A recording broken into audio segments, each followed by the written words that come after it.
This video from Tale Foundry explores our obsession with swords in fantasy fiction, but I think he might actually be wrong, and here's going to be 3 reasons why. Tale Foundry asks if swords have grown out of their violent past to become symbols of power and self-expression. So he covers the fantastical swords of Zelda and anime to the romance of Excalibur, um, and he's challenging our perceptions of these iconic weapons. He says that the sword's appeal in fantasy lies not in its function as a weapon, but as an expression of lore and a tool for power.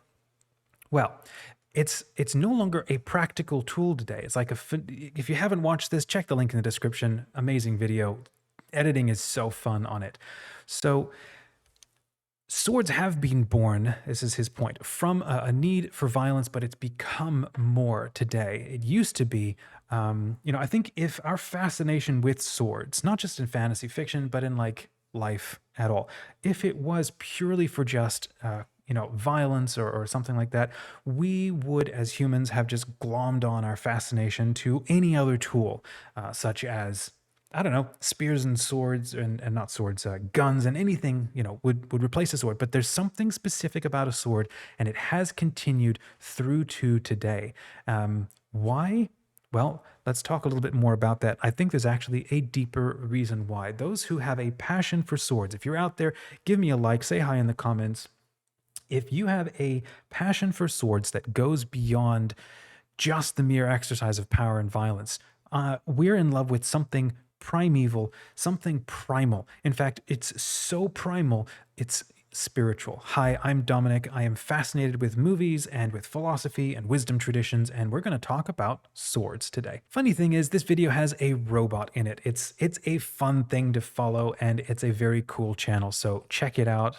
He has really cool topics. I may just keep reacting to other topics that are in there. The problem, though, with a robot is that a robot it's inherently a cluster of rules and programs. The idea of a robot, right? It's something that is lower than human, it's less than human, it's a machine, right? We run into problems when we talk about things like symbolism and music and creativity when we assume that humans are machines, when we put down when we do put that down, right, and we look at what myth is, and we look through the world through the myth of the ancient minds that created these things who did not see ourselves as machines, then our interpretation is very different. So when you take a topic like swords, and you look at it from the mindset of a machine, there is a specific level of attention that you can draw out. When you get into the minds of those who created those swords to begin with, you get a very different view, and that's what we're going to talk about a little bit today. So to the ancient minds, right, we're not machines, we are persons. We are gods. We are children of the gods, right? We wear our bodies to meet and to mediate divinity to each other. So got to be a little careful of the dualism here. We don't want to assume that we're just spirits driving a meat machine. That's not true, and it doesn't match our experience anyway. It's a bit beside the point. The idea that we can actually go back to the mythology of Genesis, right? It has a sword guarding the gates of Eden, and then you jump all the way to the end of like sacred scripture. The apocalypse recorded by St. John imagines Christ speaking with a sword emerging from his mouth. It's a cleaving, clearing, severing thing. It's not something you can get around from. One side can argue, okay, that we are co-opting tools that we use in ordinary physical reality to embody the ideas that and the things that we're seeing. So, right, so we're taking physical things and we're using them to communicate metaphysical things. I actually think it goes the other way. The idea of a sword, right, pre-existed a sword, like at all. So we're taking an idea, we're incarnating it and embodying it into matter so that we can use it with our hands. We can go around and use it. The sword does modulate, it does evolve, the form changes, but the central concept of swordness is pretty universal. It's not a club. It can shade into becoming a club, but there's a point at which it definitively stops being a sword, right? So we're going to talk about the 3 aspects of a sword that I think are important that his video did not cover. One of them is actually discipline and mastery. Like, we love swords for that reason too. It is a very ancient symbol. We're going to get into that. Lastly, it is a wand brother. It's a brother to what a wand is. And so we're going to have fun talking about that. For me, I grew up with swords in my home. I loved swords. We had swords hanging on the wall. My dad had a massive sword from, I don't know, Louis the 13th from France. Massive. It was so heavy I could barely lift it as a kid. We loved swinging that thing around. We grew up watching movies like El Cid and the classics from the 60s and so on. And one of the points that we grew up being told, and I need to go verify this, but it's that even relics would be embedded into the pommels of swords, right? Swords became these sacred, special things, not just tools for power and violence. They became symbols of not just authority. And so this is what we're going to get into this, not just authority, but of a specific calling that those who wield swords are called to bring into the world. So let's talk a little bit about discipline and mastery.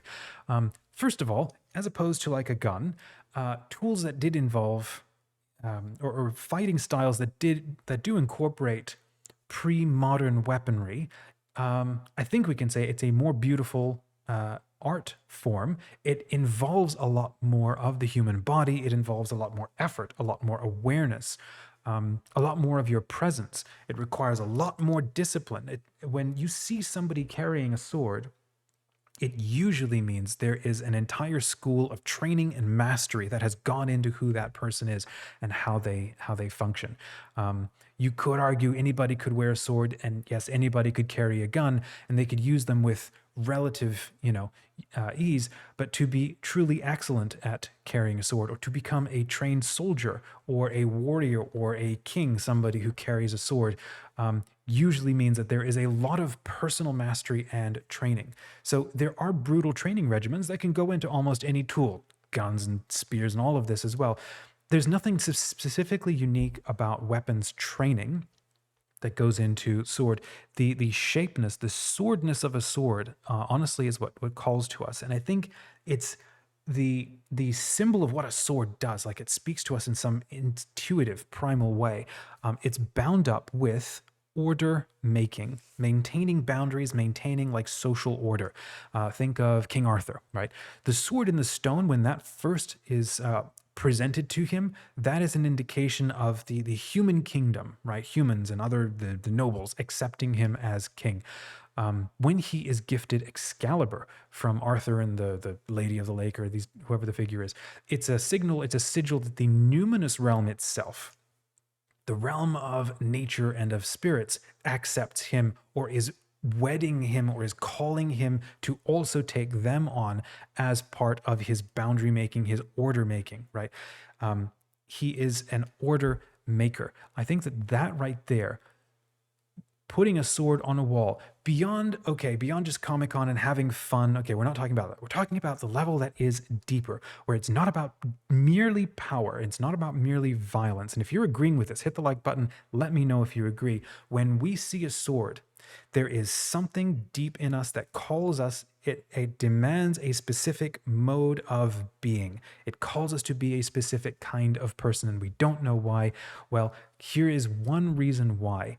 A sword is a spiritual concept of creating and maintaining order. It is a defensive weapon. It can be an attacking weapon, but the function is not just to execute violence. The function is to maintain order. Violence can be a part of it. Diplomacy can be a part of it. Battling or inflicting pain or separating treaties can be a part of it, right?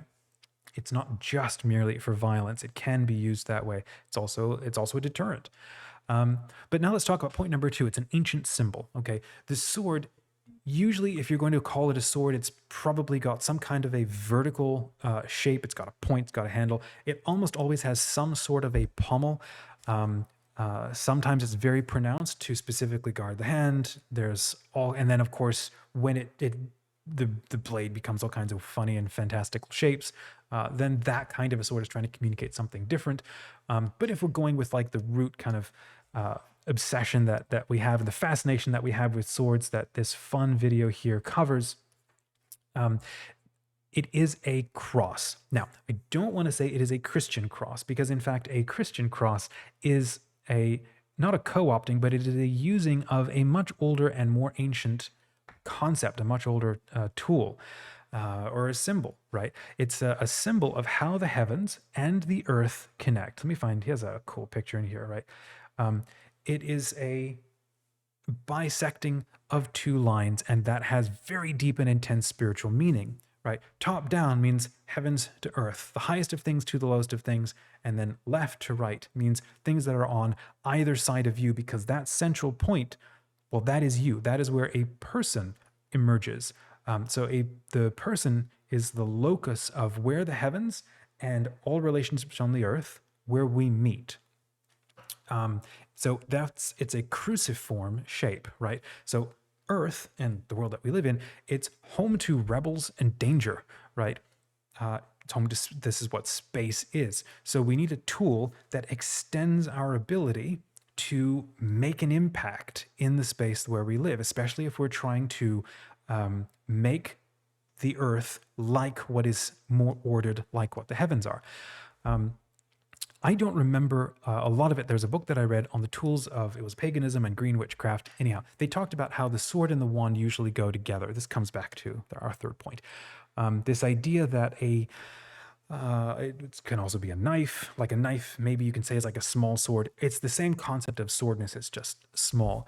The sword and the wand are supposed to go together, right? So the wand extends my will to an area of focus beyond my ordinary reach. It's think of a staff. Staff is like a massive wand, right?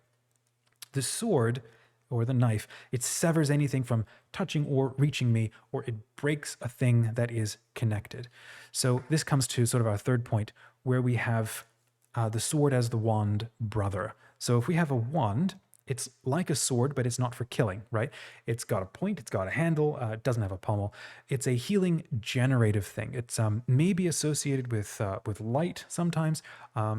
The concept of a wand is of partnering with, let's say, trees, or partnering with plants and with life. So it's how we as human persons, we're collaborating with a specific tier of the created order around us to affect our will, or to collaborate, or to serve and to do good and order, bring order to the world.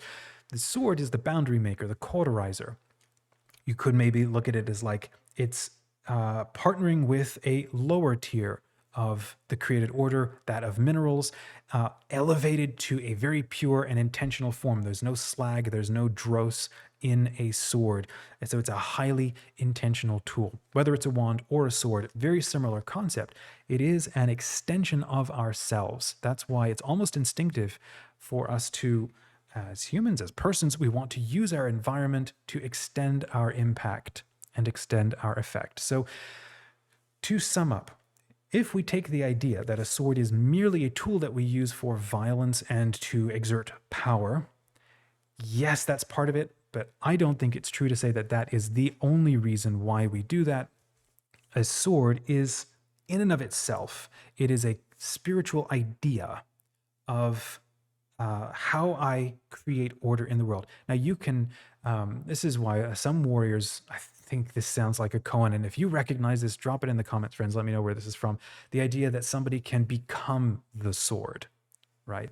The idea that we create a physical sword because it is an icon of something that we know that is real and that exists in reality in our spiritual space, right?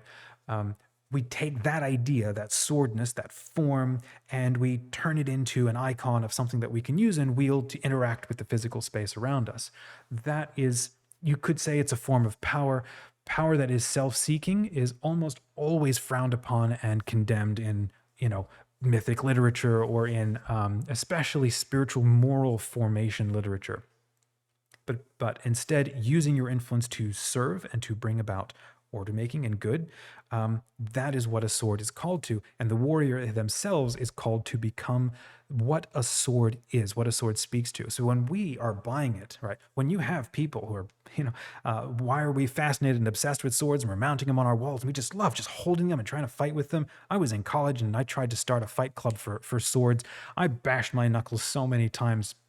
But the mere excitement of fighting with these things is not just because it inflicts violence. It's because a sword is a very, very, it's a deep spiritual reality that calls to us, that fascinates us, that takes on a multitude. It looks a ton of different ways. And it's something that modern culture cannot answer with the mere efficiency of the tools that we have. Why? Well, it's because a sword calls for a lot more of the human person to be involved. There's a lot more discipline and mastery that is called to be in there. But also, from the standpoint of deep spiritual realities, the sword is a wand brother. It is something that is, it goes hand in hand with, let's say, not just a magician, but an activated spiritual, person who is both soul and body and spirit, right? All three of those. You are holding a wand, for example, in one hand. These are partly like liturgical tools, partly spiritual ideas, but they're also partly very real in how we go about our daily lives, right? If I become the wand, I become the sword. I am creating life and I am helping things to thrive around me. I am creating freedom. I am, organizing on the one side, let's say with the wand, and affecting my will at a distance. Like we do this all the time with how we, nurture relationships and let's say use things online, or how we inspire others to do other things. That's kind of the one side of things. But then when we have to maintain boundaries and cut off relationships and move away from things or kill things from continuing, sometimes actually kill things and take life from them because maybe it's I don't know, it's a plant form or it's an animal thing or it's another person who is endangering my life or my country. That is the sword side of things. And all of this is what we see when we look at a sword. And when we play games or when we see it in movies of King Arthur or stories, this is what we're getting back in touch with, that there is an aspect of what it means to be a person that brings these things back inside us. A gun does not provide this level of spiritual presencing, right? That's why picking up a sword it just creates this tingling sense. There's like something starts to wake up inside you. Now, not for everybody, and someone could be like, yeah, I pick up a sword all the time, got nothing. But I think if you were to go back before maybe you got bored of swords or before you saw them too frequently, and this happens with anything. This happens when you're married or when you're a priest at the altar or when you're doing all, overexposure to an idea without intention or awareness can dull you to the brightness and the crackling reality of what a thing is. So that doesn't mean the thing has lost its, innate sense of magic or what it is. We have lost our awareness of what is going on in a thing.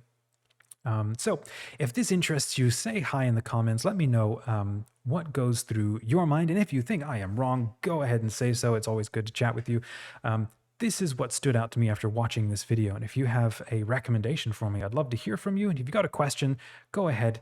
Let me know in the comments, but hit the like button and tell me if you have a favorite sword. Let me know what it is, because I'll share mine. It is Excalibur, but it's an Excalibur that is sheathed, and maybe that's for another story. There's a reason why Excalibur has a sheath. So check out the video on Harry Potter and the magic, the meaning of magic, because we get into a lot more of this sort of thing, and I think you might enjoy that next.